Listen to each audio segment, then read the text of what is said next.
Hello friends, good evening. எல்லாருக்கும் நமஸ்காரம். எல்லோரும் இப்படி இருக்கேள் முக்கியமாக இன்றைக்கி நம்ம என்ன பார்க்க போகிறோம் அப்படின்னு கேட்டிங்கன்னா, ஒரு சம்மர் ஸ்பெஷல் தான் பார்க்க போகிறோம். அது வந்து பார்த்திங்கன்னா ஃப்ரூட் சலாட் தான் பார்க்க போகிறோம். நான் வந்து தேவையான ஃப்ரூட்ஸ்லாம் வந்து எடுத்து வச்சுருக்கேன். நம்ம விஷுக்கண்ணி வச்ச பழமெல்லாம் வந்து இருக்கும் இல்லையா, அதெல்லாம் வேஸ்ட் ஆகாதுக்கு நம்ம ஒரு ஃப்ரூட் சலாட் வந்து பண்ணலாம் அந்த வெயிலுக்கு ஏற்ற மாதிரி அப்படின்னு சொல்லிட்டு அதை வந்து எடுத்து வச்சுருக்கேன். அதெல்லாம் வந்து பார்த்திங்கன்னா ஆப்பிள், மாம்பழம், மாதுளம்பழம், அப்புறம் கிரேப்ஸு, அப்புறம் வாழைப்பழம், நமக்கு என்னெல்லாம் இருக்கோ அது எல்லாமே வந்து போட்டுக்கலாம். இது எல்லாமே நான் வந்து ரெண்டு எடுத்து வச்சுட்டுருக்கேன். எல்லாம் வந்து இப்போ சின்ன சின்னதாக இது மாதிரி வந்து கட் பண்ணிக்கணும். பொடி பொடியாக இந்த மாதிரி கட் பண்ணிவிட்டு அது மாதிரி ஆப்பிள் இப்போ வந்து கட் பண்ணியிருக்கேன்.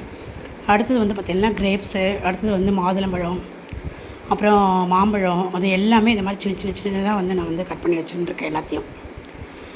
அதாவது வந்து பார்த்திங்கன்னா இப்போ வந்து முழுசாக அது போடாதீங்க. நம்ம இந்த மாதிரி கட் பண்ணி போடும்போது நம்ம சாப்பிட்றதுக்கும் சௌரியமாக இருக்கும். புளிப்பாக இருந்தாலும் நம்ம இதில் வந்து போட்டு சாப்பிடும்போது நமக்கு வந்து அந்த புளிப்பெல்லாம் தெரியாது. இந்த மாதிரி வந்து பண்ணிடலாம். மாதிரி பழமும் வந்து நிறைய இருந்தால் வீணாக்காதுக்கு இது மாதிரி இதிலெல்லாம் போட்டுட்டு நம்ம வந்து இந்த வெயிலுக்கு இந்த மாதிரி வந்து பண்ணி சாப்பிட்லாம். இப்போ நான் மாதுளம்பழமும் வந்து உரிச்சு வச்சாச்சு, பழமெல்லாம் நறுக்கி எல்லாமே எடுத்து போட்டாச்சு. இப்போ அதுக்கு தேவையானது வந்து பார்த்திங்கன்னா சக்கரை வந்து நல்லா ஒரு 2 கப்பு சக்கரை வந்து எடுத்துட்டுருக்கு. இந்த சின்ன கப்பால் இந்த ஸ்பூனால் 2 ஸ்பூன் வந்து கஸ்டர்ட் பவுடர் வந்து எடுத்துருக்கேன். ஒரு 1/2 டம்ளர் பால் எடுத்துகிட்டு வச்சுருக்கேன். இதை வந்து இதில் விட்டுட்டு ஃபஸ்ட்டு இந்த கஸ்டர்ட் பவுடர் தனியாக வந்து நம்ம கரைச்சி எடுத்து வச்சுக்க போகிறோம். இது வந்து எல்லா கடையிலையும் வந்து கிடைக்கும், சூப்பர் மார்க்கெட்லலாம் வந்து கிடைக்கும் இந்த கஸ்டர்ட் பவுடர் வந்து. இது வந்து பார்த்தீங்கன்னா உங்களுக்கு எல்லா ஃப்ளேவரும் இருக்கும். இது வந்து வெண்ணிலா ஃப்ளேவர் வந்து நான் வந்து வாங்கியிருக்கேன். இது வந்து கட்டை தட்டிடும். எல்லாத்துக்கும் நம்ம பார்த்து நல்லா நைஸாக நல்லா தனியாக காய்ச்சிக்கணும். அது தனியாக வந்து ஒரு 1/2 லிட்டர் பால் வந்து காய்ச்சின பால் தான் ஒன்று சூடாக்கிட்டு இந்த கஸ்டர்டு கலந்து வச்சுருக்கிறதையும் விட்டுட்டு நம்ம வந்து பண்ண போகிறோம். இப்போ இது வந்து பார்த்திங்கன்னா இதை அப்படியே நம்ம விட்டு கரைக்க முடியாது, தனியாக கொஞ்சம் கரைச்சிட்டு தான் விட முடியும். ஏன்னா இது சீக்கிரமாக கெட்டிப்பதம் வந்து நமக்கு வந்து கொடுத்துரும். அதனால் நமக்கு இந்த பால் நல்லா கொஞ்சம் ஒன்று சூடானதுக்கப்புறமா இதை காய்ச்சாத பால் வந்து நல்லா காய்ச்சி எடுத்துக்கோங்க. இது வந்து ஏற்கனவே காய்ச்சின பாலுங்கிறனால நான் ஒன்று சூடு பண்ணிக்கிறேன். இந்த ஃப்ரூட்ஸ் எல்லாம் இது வந்து பண்ணியிருக்கோம் இல்லையா, இதில் வந்து நம்ம சர்க்கரையும் எடுத்து போட்டுக்கலாம். உங்களுக்கு சர்க்கரை எவ்வளோ வேணுமோ அதுக்கு தகுந்த மாதிரி பார்த்து வந்து போட்டுக்கோங்க. என்னோடதில் வந்து மாம்பழம் இதெல்லாம் கொஞ்சம் ஜாஸ்தி ஸ்வீட் வந்து பெருசாக இல்லைங்கனால நான் 2 கப்பு சர்க்கரை வந்து எடுத்துட்டுருக்கேன்.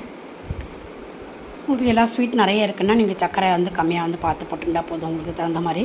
இப்போ இதை வந்து நல்லா நேருக்கு தனியாக வந்து கரைச்சி எடுத்து வச்சுக்கிறோம். இப்போ இந்த பாலை வந்து நல்லா நம்ம வந்து சூடாக்கி வச்சுக்கணும். பால் நல்லா சூடானதுக்கப்புறமா இந்த கஸ்டர்ட் பவுடர் கரைச்சி வச்சுருக்கோம் இல்லையா, அதையும் விட்டுட்டு நல்லா கொஞ்சம் கொஞ்சமாக வந்து நம்ம கரைச்சிக்கணும். பால் வந்து நல்லா ஒன்று சூடாகட்டும். காய்ச்சாத பால் வந்து நல்லா வந்து காய்ச்ச வச்சுருங்க. நான் வந்து பார்த்தீங்கன்னா பசும்பால் தான் வந்து எடுத்துட்டுருக்கேன்.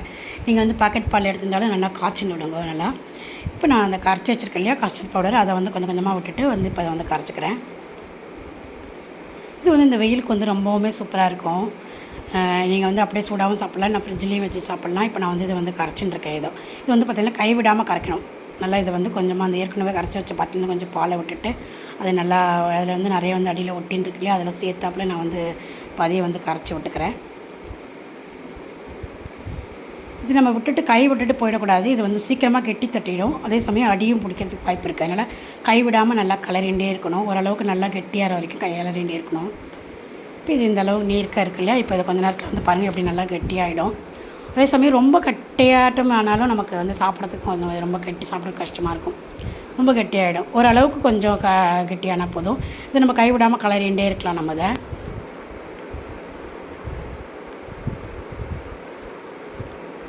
இது நல்லா ஆற வச்சுட்டு நீங்கள் ஃப்ரீசர்லேயே ஃப்ரிட்ஜ்லேயே வச்சுட்டு கூட சாப்பிட்லாம். ரொம்ப நல்லாயிருக்கும். இப்போ வந்து கொஞ்சம் சூடாக வந்து இருக்கும். இப்போ வந்து பாருங்கள் கரைக்க உங்களுக்கு வந்து நல்லா கெட்டியாகிடுது.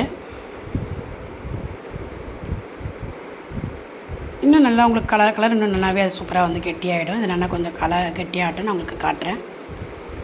இதில் வந்து உங்களுக்கு ஏலக்காய் பவுடர் வேணாலும் போட்டுக்கலாம். நான் வந்து ஏலக்காய் பவுடர் எனக்கு இந்த ஃப்ரூட்ஸோட வாசனையே போதும்னு விட்டுட்டேன் போடல. அப்புறம் இந்த கஸ்டர்ட் பவுடரோட நல்ல ஒரு வாசனையும் வந்து இருக்கும். இப்போ பாருங்கள் இது எவ்வளோ நல்லா கொஞ்சம் திக்காக இருக்குது. இப்போ எனக்கு வந்து இந்த திக்கு வந்து போதும் அப்படிங்கிறனால நான் வந்து இதை அதோட நிறுத்திட்டேன். இன்னும் உங்களுக்கு திக்காக வேணால் கொஞ்சம் கூட திக்காக ஆக்கிக்கலாம். இன்னும் உங்களுக்கு இதே ஆறி எடுத்துனா நல்லா கெட்டியாக ஆகிடும் இது. இப்போ இதை வந்து நம்ம வந்து அப்படியே சூடோடவே இதில் விட்டுட்டு நல்லா கலரி வச்சுருவோம்.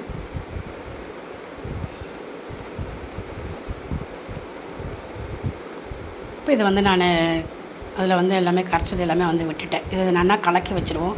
கலக்கிட்டு இப்போ உங்களுக்கு சூடாக அது பிடிக்கும் அப்படின்னா நீங்கள் வந்து இந்த சூடாகவே வந்து சாப்பிட்லாம். ரொம்பவுமே சூப்பராக வந்து இருக்கும். ரொம்பவுமே இந்த ஹெல்த்து உடம்பு, அதாவது சின்ன குழந்தைங்களெலாம் பழமெல்லாம் சாப்பிடாத வாழ்க்கை இந்த மாதிரி பண்ணி கொடுத்தா ரொம்பவுமே சூப்பராக வந்து சாப்பிடுவா. இப்போ பாருங்கள் பார்க்கும்போதே நமக்கு வந்து சாப்பிடணுன்னு ஆசையாக இருக்குது இல்லையா, நம்ம சூப்பராக இருக்கும். இதே வந்து நீங்கள் வந்து ஃப்ரிட்ஜில் வச்சு நல்லா சில்லுன்னு சாப்பிட்லாம். நல்லா கொஞ்சம் நேரம் ஆற விட்டுட்டு நல்லா ஃப்ரிட்ஜில் எடுத்து வச்சுருங்க. சில்லுன்னு நீங்கள் மதிய நேரத்தில் வந்து சாப்பிடலாம். ரொம்பவுமே வந்து சூப்பராக வந்து இருக்கும். நான் வந்து ஃப்ரூட்ஸ் எல்லாம் நிறைய இருக்கிறதுனால இந்த மாதிரி பண்ணிடலாம் அப்படின்ட்டு வயசானவங்களும் சாப்பிடுவா அப்படின்னு இந்த மாதிரி வந்து பண்ணிவிட்டேன் நான். இது நல்லா கெட்டியாக சூப்பராக எடுத்து பாருங்கள். இப்போ இதை வந்து நீங்கள் சர்வ் பண்ணிங்க. எல்லாருக்கும் கெஸ்ட் யாராவது வந்தால் கூட திடீர்னு நம்ம இதை ரெடி பண்ணி வச்சுட்டோன்னா இதை கூட கொடுத்துக்கலாம். இப்போ இதை வந்து நான் ஒரு கப்பில் வந்து போட்டுட்டு ஆற வச்சுக்கிறேன். இதை வந்து நீங்கள் ஃப்ரிட்ஜில் வச்சு ரொம்ப சில்லுன்னு சாப்பிட்லாம், ரொம்பவும் சூப்பராக இருக்கும். இப்போ நம்மளோட ஃப்ரூட் சலாட் வந்து சூப்பராக வந்து ரெடி ஆகிடுது. உங்களுக்குலாம் ரொம்ப பிடிக்கும்னு நினைக்கிறேன். நீங்களாமும் ட்ரை பண்ணி பாருங்கள்.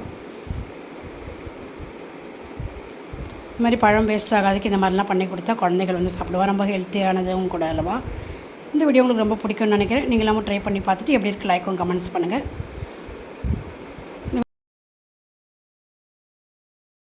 நம்ம இன்னும் அடுத்த வீடியோவில் வேறு ரெசிபியோட பார்க்கலாம்.